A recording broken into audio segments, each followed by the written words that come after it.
Ronan O'Gara is with us this morning. Ronan, good morning to you. How are you? Hey, Jar. How's it going? Yeah, very good. So the reception is a little bit dodgy, but hopefully we'll get through it. No worries. The French are talking the Irish up here, saying we're favourites, and it's very interesting. It's like, I guess they're making sure there are no hostages to fortune, no stray words. They don't really believe that, though, do they? I would say everyone was probably a little bit shocked, I suppose, by Ireland's opening 40 minutes, I think, for a first Six Nations game, considering I think there was one pan of the camera which encapsulated the difficult conditions in the Aviva when we saw I suppose, the swirling wind effect. And for Ireland to play the rugby, I suppose, with that tempo, accuracy, discipline for it wasn't an 80-minute performance, but for 50 minutes anyway. I think people probably expected Ireland to hit the ground running, but maybe not as effective as that. And I think as a result, we watched, and the French watched over here, England, Scotland, England in Murrayfield, an average game. And then in Sunday in Stade de France with very difficult conditions, the French team playing Italy, and it was years removed from what was seen in the Aviva. So I think certainly high alert. So are people surprised by that, Ronan, or is it just kind of coming to it new? Like, were they not maybe reading too much into Ireland's November form?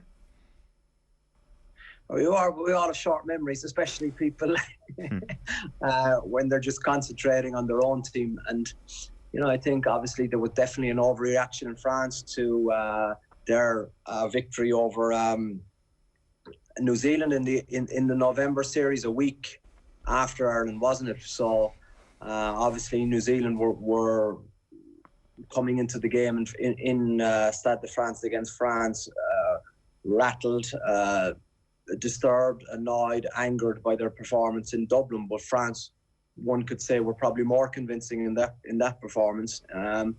So I think obviously there was a definite overreaction in that regard, and then they kind of realised, well, yeah, we've won a friendly in Stade de France in November. The World Cup is 2 years away, so we need to kind of make steps, and that's, I think, where it becomes tricky when the French start to think about it, because they're very, very good in playing in kind of chaos or in the disorder, playing free and playing in the moment, but setting out the roadmap for being victorious in Rugby World Cup, one of the, I suppose, the key components or key tick-offs for them to achieve as a team was to win the Six Nations. So they don't have the out that this game is in Dublin, so seemingly there's a lot of pressure on boys in camp this week. That's very interesting, that the fact that pressure is beginning to build, because from our perspective, it's looked like what they're doing makes perfect sense. They're bringing through a crop of youngsters. They're giving them endless amount of game time in preparation for a home World Cup. They've discovered some genuine superstars. They're making sure they're strength and depth. But that added level of expectation, that little bit of the stuff that we don't know what their psychological strength is going to be when it really comes down to it. You know, you can't fake that. You have to go through it. They have to have setbacks and they have to overcome them, and that's the bit where they become a team who lives up to the hype. Yeah, and like, they have huge strength and depth. There is most definitely that in French rugby, but it's also dependent on a few key players. You know, I think even from a backline point of view, Vermi Vatakaya is looking for his top form. When he's in top form, he's very, very near unplayable, but he hasn't been at that level. Can he get to it? I probably think he can, but it's very hard to get that. Now in a top Six Nations game, Jalibert, his impact after 50 minutes, very few people in World Rugby can do what he can do with his acceleration, but he's not there. So all of a sudden, if France were to lose Entimac after 11 minutes, for example, it means Ramos coming in, who doesn't play club rugby at 10 at all. Yes, he's formed there, as they say in French, but it's very different being formed and playing there in your youth as opposed to kind of running the ship week in, week out never mind at club level, but also in the in the heat of battle of a French Irish top Six Nations game. So I think there's a realisation probably in France that Ireland have, I think under Farrell,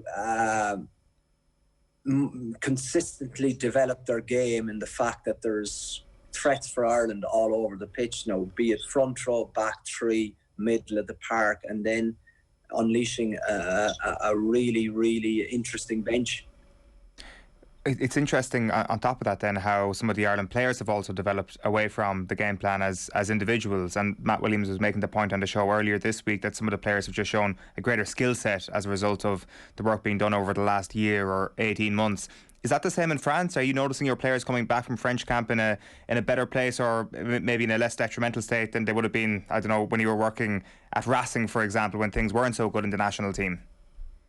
Yeah, that blew me away. I think I'll never forget. I suppose that on my coaching journey was a key kind of point when and I have to be selective in the language I use, and that when you had certain players where, they weren't enthralled to go to national camp, to say it as best I can. It left a mark on me, because as a player I was, just out of the game going into coaching, and it just struck me as this is not what international rugby is about, that where you can't see guys bursting to get to national camp, because it is the epitome of everything you want to achieve as a rugby player. Yeah, club game is fantastic, but the test level is something else altogether, and you see that on Saturday with the anthems and with the, I suppose, just with the intensity of the opening 10 minutes when two teams go at it. But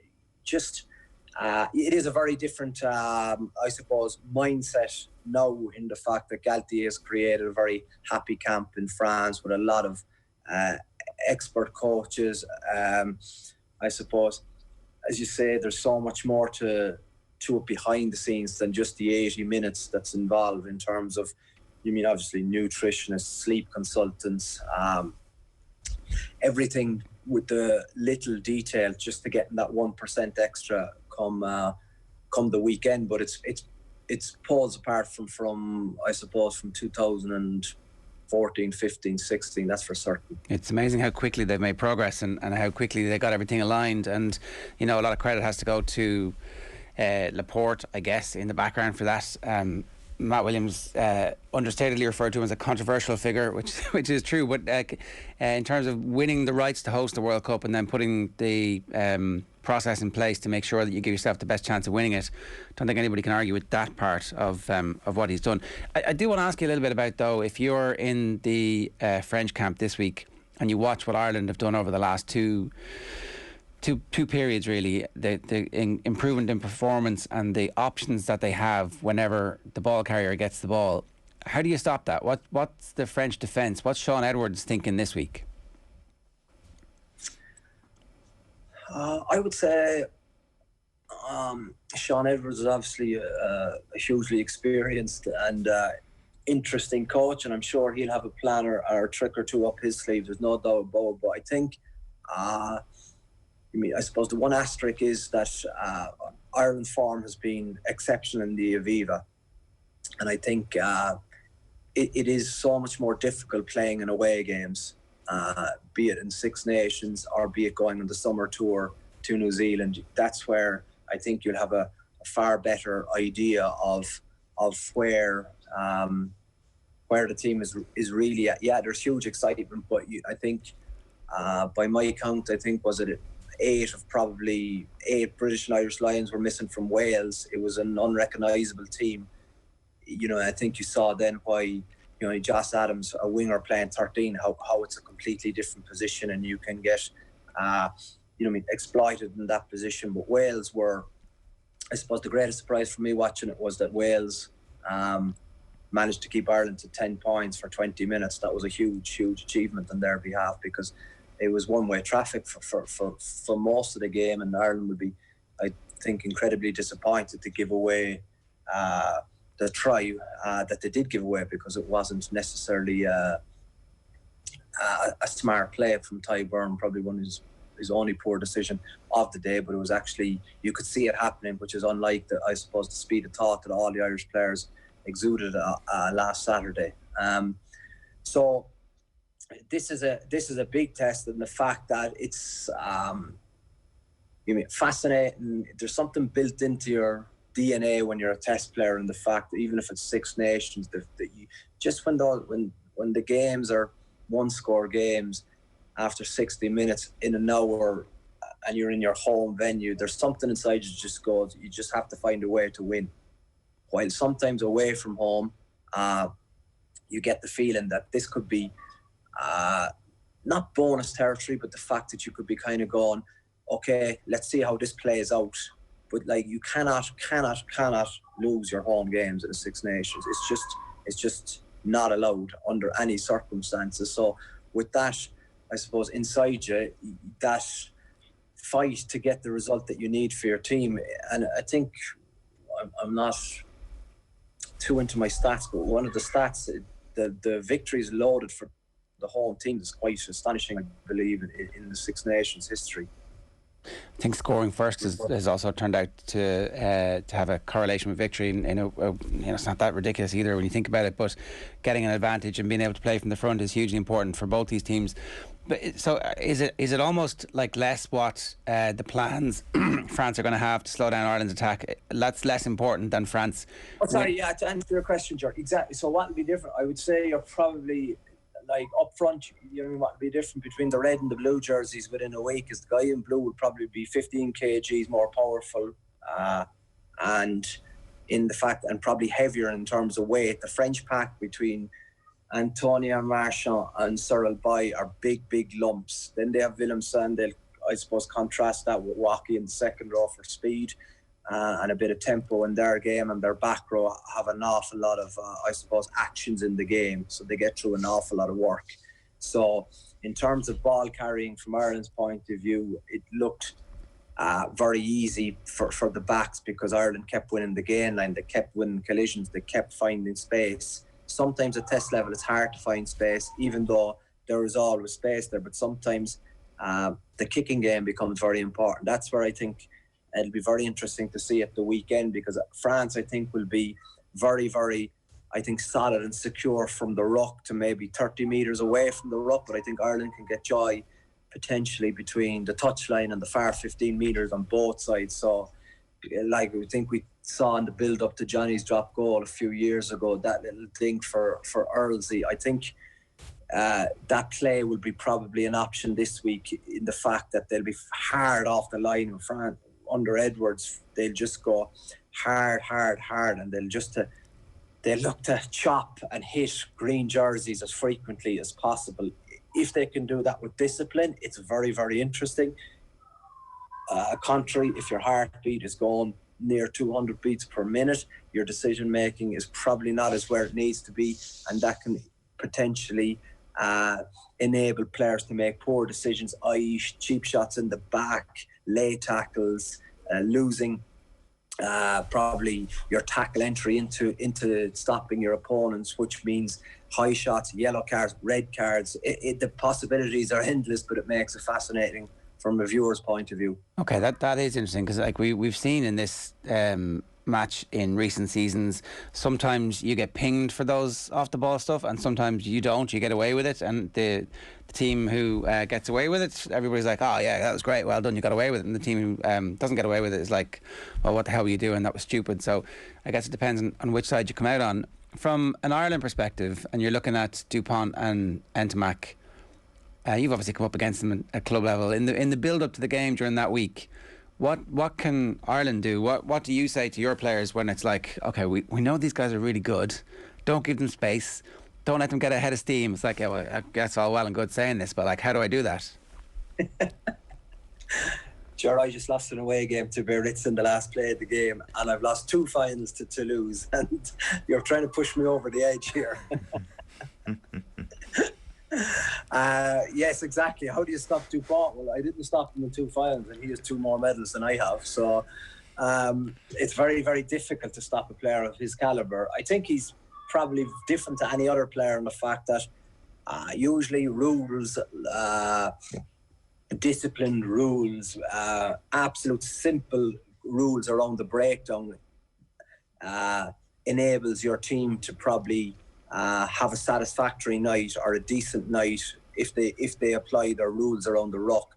With Dupont, he can make any defensive system look very, very silly, because I think people underestimate, especially people from a distance, I think his strength. He's incredibly strong, incredibly powerful, but I think what separates him most from a traditional nine is he comes alive in broken play, and that's where this French team probably thrive, is the fact they call it desert, is it? Or in Ireland, I think Stuart Lancaster would call it being comfortable in chaos, and that's where these guys come alive with kind of jeu debout, is kind of staying upright and make. I remember Axel always said, if you play in France, make sure they ruck, make sure you make them ruck. They don't like falling to ground, and they don't like cleaning out the ball. They always try and keep the ball off the ground at every possibility. Perfect example being Aldridge try for Gabon Villiers. That's not in the playbook. That's someone taking the initiative, trusting his instinct, running a good line, in, attracting two Italian defenders, and then he just little soft offload gives Villiers a one-on-one, and he seems like a really good finisher, and he scores a try. So yeah, I think what you probably need to do, and it's something that probably isn't recommended, but it was something that I think was successful when I was in the coaching setup with the Crusaders. We kind of double marked Bowden Barrett for us, because when the ball wasn't in his hands, I thought, okay, my chance has a better chance of performing. I think when the ball isn't in Dupont's hands, Ireland have a better chance of getting the result or the performance they want. So, you obviously have to be very connected defensively, but I think no matter how great the players are, if you take away their time and space, attackers don't like it. That Axel quote, make sure France ruck, is that still true of this France team, or have they managed to move away from it? Because it's so true. It's so true. That's their natural game. They love it. They don't like the kind of, you know what I mean, where Ireland were brilliant under Smith and excellent around the ruck, and you see it with Paul Connell nowadays.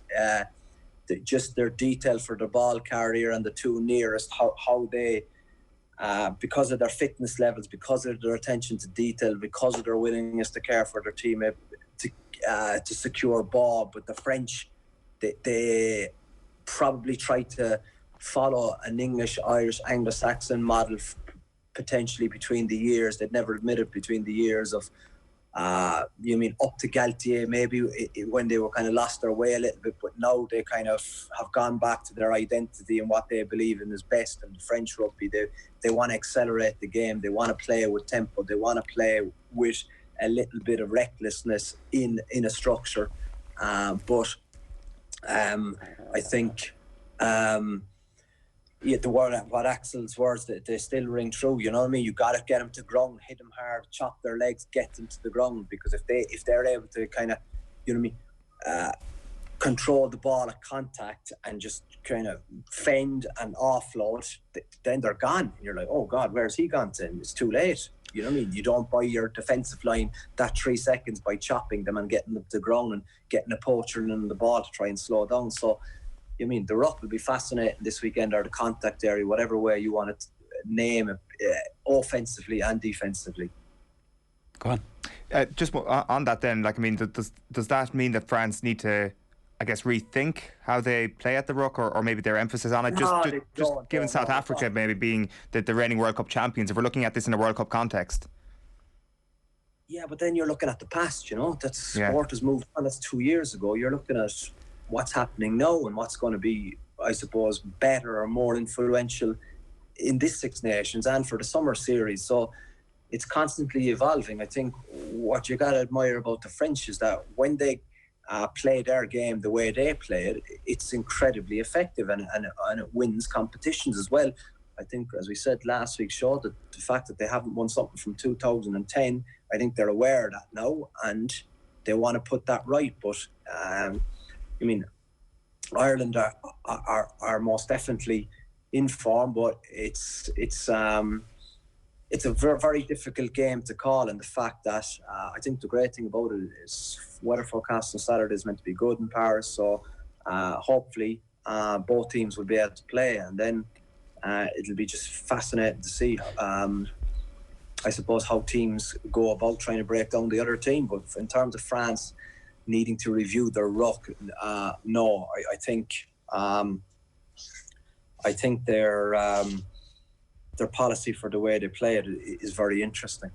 Matt Williams has a theory that Irish people are creative, and that what Andy Farrell has done is tapped into our own national identity, much the same way you're talking about the French there, and that what we're seeing is the full expression of who we are as a country, not just as rugby players. And I like the theory, because we're playing great rugby and we're winning, so I'm happy to get on board that.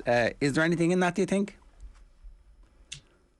No, not really. I think it's always looked upon differently when you're after winning 8 or 9 games in a row. That's the situation for this team, and when they continue winning, it's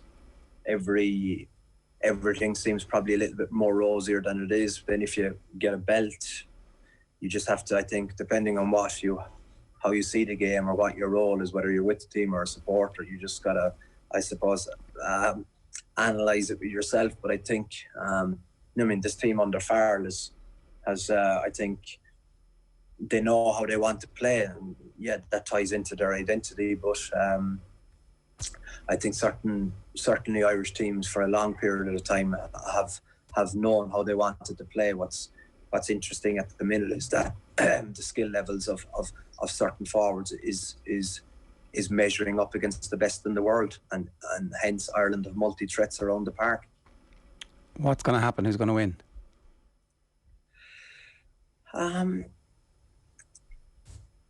It's hard to call. I think the fact that the game's in Stade de France, France have to win. I think. Will they be able to beat an incredibly, I suppose, disciplined Irish team? That's the big question mark in my head. And the fact that there's nearly, I suppose, 3 elements of performance we're looking at this weekend. We're looking at the performance of the French team, the Irish team, and also the performance of the referee. And you try and take them out of the equation, but in Test rugby, the man in the middle has such an important role in these games, and his interpretation of the laws of the game and his capacity to read situations is because it's played under such fine margins. I think what would be brilliant from a neutral's point of view would be that I think you're going to see teams express themselves. I would be surprised if there was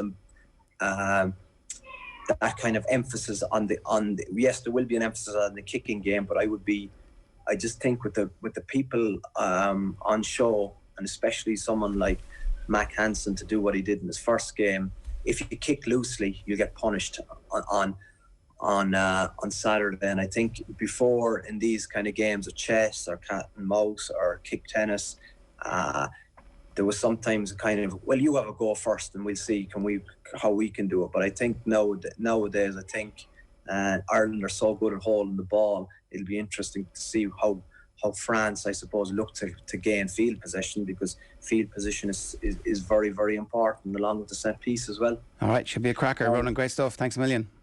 All right, cheers, lads. Thank you. It's Ronan O'Gara giving us his pre-match thoughts ahead of Ireland against France at the weekend. Have you told us what you think is going to happen? Not really, just that was very interesting. It's hard to kind of not be persuaded by what he's saying there about the home fixtures and that France really are favourites for this. Entimac truly can't believe that Ireland. I think that is unfortunately, it seems like they have every box ticked. They have their strength and conditioning ticked. They have the players wanting to play for the country ticked. They have their style of play ticked, and they have their pre-match psychology all baked in. It's like this And the age profile is sensational for this group that the French have at the moment. Like, the only thing that can pull them down now is like some rogue agent like Philippe Saint-André in the media talking nonsense about Ireland or something, or some doctors coming out to talk about Sexton again this year. Remember that? Yeah. That was this time last year. It was France right after Wales, wasn't it? So like it's was it like not that. 2 years ago before we were at the Paris game? It felt like we were in lockdown when We were though.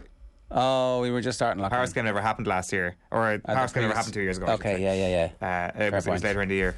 It was around about now that the match was cancelled, but all the Italians came to Ireland anyway from COVID-ravaged Italy. And we're like, does this make sense? I'm not sure about this. Exactly, that ability to pin it all on the Italians. You couldn't get a COVID test unless you were in Italy the previous week. OTB AM is brought to you by Gillette. Good morning. Start with Gillette. Put your best face forward with the new and improved razors. This is OTB AM. It's 7:57 this morning. We started with Ronan O'Gara because he's in transit. Loads of comments coming through there. Just on the thing about Dupont, right? And they were talking about double marking Bowden Barrett. Do you think that the Ireland defence decides that they're going to sacrifice something? So Van der Fleer finishes top of the tackle count all the time. But do you say, I don't want you doing 27 to 40 tackles. I want you doing 12, but I want them all on Dupont. And you hit him. When he's there, you smash him, no matter what it is. So everybody else has to pick up the slack, and you just decide that in NFL, if there's a running quarterback, they send a spy whose job it is just to watch the quarterback's eyes, and if he's going to run, then your job is to take him, and if he gets past you, you're screwed. So like the whole defence is based on this one person being able to do this job exceptionally well, and it's possible that Dupont sidesteps Van der Fleer, and it's like, well, there's a try, no matter what position you are in the field, because like everybody else has their job done and they're actually making up for him. So I don't know, is there a possibility something like that happens?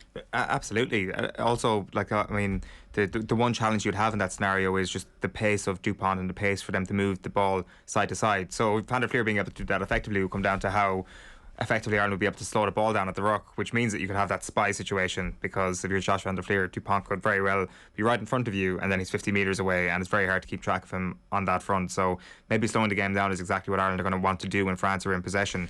And I do find that conversation that Ronan O'Gara was talking about there very interesting, about the two different styles that are possibly the dominant ones in world rugby at the moment. Like, I mean, we can't forget that South Africa beat the British and Irish Lions last year. And okay, there was different factors at play, but they're still they haven't gone away, you know. No, they haven't. And they haven't.